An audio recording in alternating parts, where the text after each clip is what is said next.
Hasan ibn Qaysam 3-bo'lim. Ulug' olim Hasan ibn Qaysam mushkul ahvolga tushib qolgan edi. Fotimiylar xalifasi Hakim uning Misr janubida Nil daryosi ustiga to'g'on qurishini kutgan edi. Maqsadiga yeta olmagach, Ibn Qaysamdan qattiq g'azablandi. Jazo sifatida Ibn Qaysamni o'ziga munosib bo'lmagan ishlarni qilishga majburladi.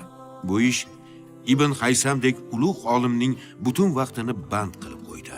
Olim o'zi uchun eng ulug' ne'matdan, ilmdan, ilmiy tadqiqotlardan mahrum qilingan edi. Afsuski, shafqatsiz, o'zgaruvchan fe'l atvori bilan tanilgan xalifa buyurgan bu vazifadan bosh tortish o'lim bilan teng edi. Nima? Siz men buyurgan ishdan bosh tortyapsizmi? Bunga qanday jur'at etdingiz? Soqchi, Labbay hojam. olib borib, eng chuqur zindonga tashlanglar. Yo'q. Hojam, iltimos unday qilmang. Axir men muhandisman. Fizika, matematika sohasida juda muhim ishlar qilishim kerak. Iltimos hojam, iltimos.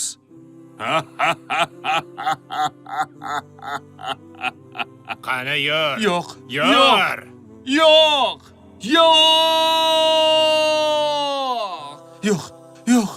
Yo'q. A'udhu billahi minash shaytonir rojim. A'udhu billahi minash shaytonir rojim. A'udhu billahi minash shaytonir rojim. Ahvolingiz yaxshimi Ibn Qaysam? Kim u? Men qo'shningizman.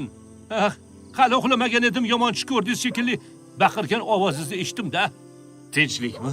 Nega shu paytgacha uxlamayapsiz, qo'shni? Men doim tahajjud o'qiyman, taqsir.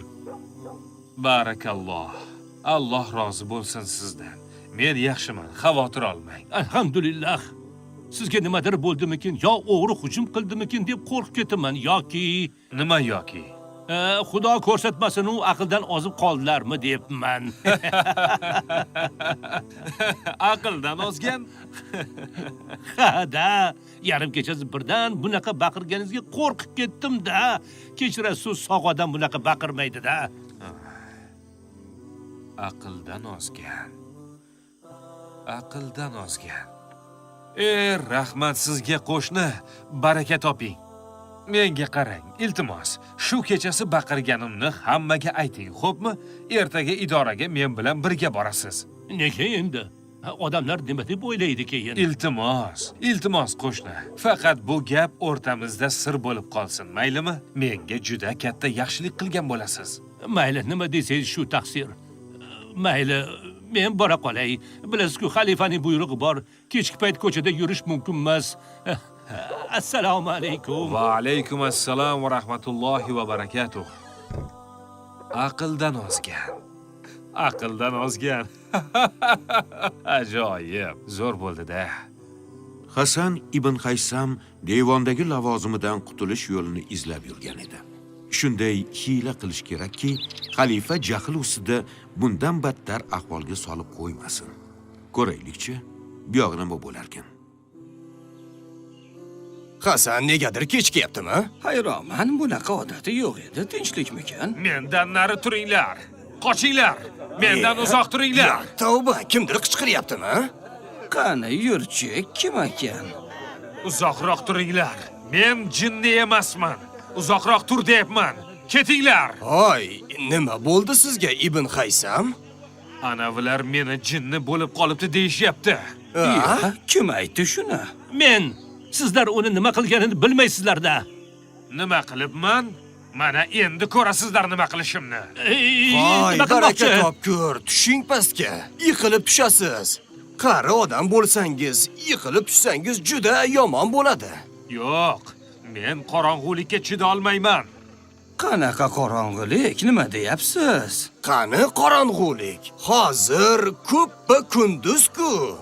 Unda men to'g'ri quyoshga yetib borishim kerak. Quyosh? Aha.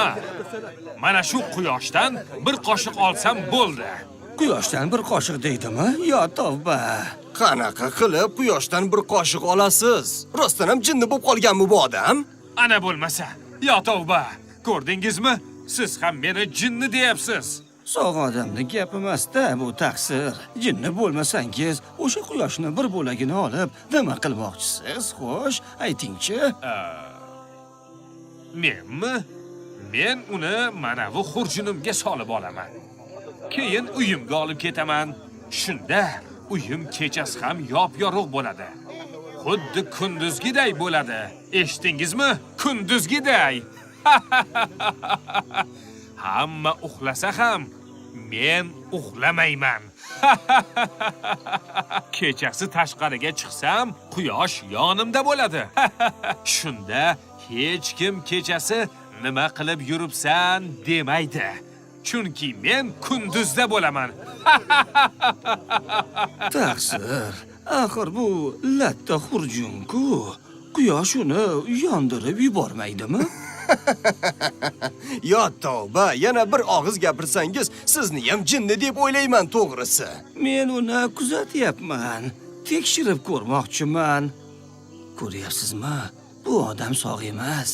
Buni tezroq nimadir qilish kerak. Bu ahvolda bir baloni boshlaydi. Men hoziroq borib, devondagilarga, vazirga xabar beraman. Xudoyim, qanday zo'r olim edi-ya. Hasan ibn Qaysamning aqldan ozishi xalifaning zulmiga qarshi o'ylab topilgan hiyla edi xolos. Hasan xalifaning javobini kutardi.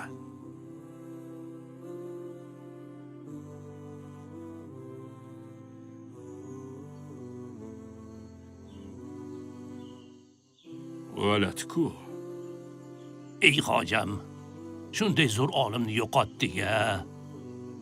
Qaysi olimni? Hasan ibn Haysamni-da. Olim hech qanaqa olim emas u.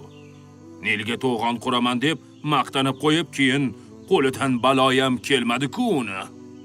To'g'ri, hozir bunaqa katta to'g'on qurib bo'lmaydi dedi. Lekin kelajakda qursa bo'ladi degandi u. Qachon bo'ladi o'sha kelajak? 100 yil yashamayman-ku. Daf bo'lsin. Ikkinchi eslatma uni menga. Menimcha biz Ibn Haysamga haddan tashqari ko'p ish yuklavordik. Shuning uchun zo'riqib shu ahvolga tushib qoldi shekilli. Olim odamga bunaqa ishlar... Ikkinchi eslatma dedim senga, tushunmadingmi? Kechirasiz hojam, kechirasiz. Mayli, bo'pti.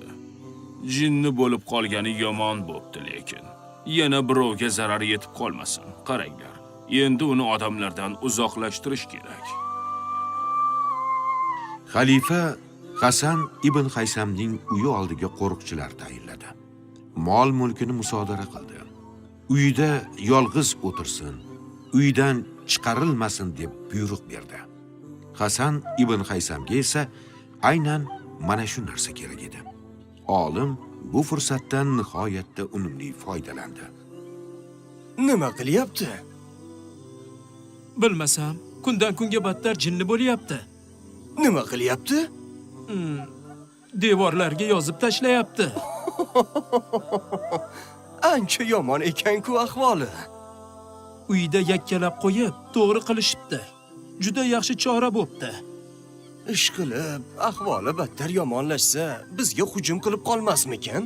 Iya, qo'limizda qurol bor-ku. Qurol nima uchun berilgan axir? O'zimizni himoya qilish uchun-da. Tavba. Tinmay devorga nimalarnidir chizyapti ekan. Ja g'alati-ku chizgan rasmlari. Ko'rish mexanizmi taxminan mana shunday bo'lishi kerak. Lekin yo'q. Bu kashfiyot ko'rish nazariyasini tahlil qilishdan ham ustun turadi. Demak, suratlar bir joydan boshqa joyga ko'chib o'tishi mumkin. Ajoyib. Yana o'zi bilan o'zi gaplashyaptimi? Bilmasam, mayli. Bizning vazifamiz uyni qo'riqlash, uyni egasini kuzatish emas. Xalifa vafot etdilar. Xalifa al-Hakim olamdan o'tdilar. Ey Misr ahli! Xalifamiz olamdan o'tdilar. Hamma janozaga. Al-Hakim Endi nima qilamiz? Bu yerda xalifani buyrug'i bilan turgandik. Endi Nima deb baqirishyapti? Xalifa o'ldi deydimi? bilmasam, Bo'pti. Ketdik unda. Ozodlikning ifori kelyapti. Hasan ibn Haysamning uy qamog'i shu hukmni chiqargan hakimning vafoti bilan nihoyasiga yetdi. Endi o'zingizni aqldan ozga qilib ko'rsatmasangiz ham bo'laveradi Ibn Haysam. Endi uyingizda bemalol yashayverasiz. Endi menga bu uy kerak emas. Boshqa uy izlamoqchiman. Hasan ibn Haysam Al-Hazar masjidi yaqinidan bir uyga ko'chib o'tib, umrining oxirigacha shu yerda yashadi. Tadqiqotlar o'tkazdi. Tajribalar qildi. Kitoblar, risolalar yozdi. Astronomiya, tibbiyot, muhandislik sohalarida yorug'likning tabiati haqida ko'plab ilmiy ixtirolar qildi. Hasan ibn Haysam hijriy 430-yilda vafot etdilar. Ilm fanga bag'ishlangan shonli hayot yo'li yakuniga yetdi. Ibn Haysam o'z zamonasining mutafakkiri edi. O'zi o'ylaganidek, uning Nilga to'g'on qurish g'oyasi qurilish texnologiyalari rivojlangan davrga kelib amalga oshirildi. Uning yorug'lik borasidagi nazariyalari esa fotografiyaning muqaddimasi bo'ldi. Bugungi foto va video kameralarning kashf etilishiga sabab bo'ldi. U hamisha shunday der edi. Men bir umr ilm orqali haqiqatni izladim. Egallagan ilmimdan insonlarga foyda keltirishimga, shu tufayli Allohga yaqin bo'lishimga ishondim. Allohim ilmimni ziyoda qilgin. Bergan ilmingni dunyo-yu oxiratimga foydali qilgin. Menga bergan ilmingdan insonlarga ko'p va xo'p manfaatlar keltirgin. Amin.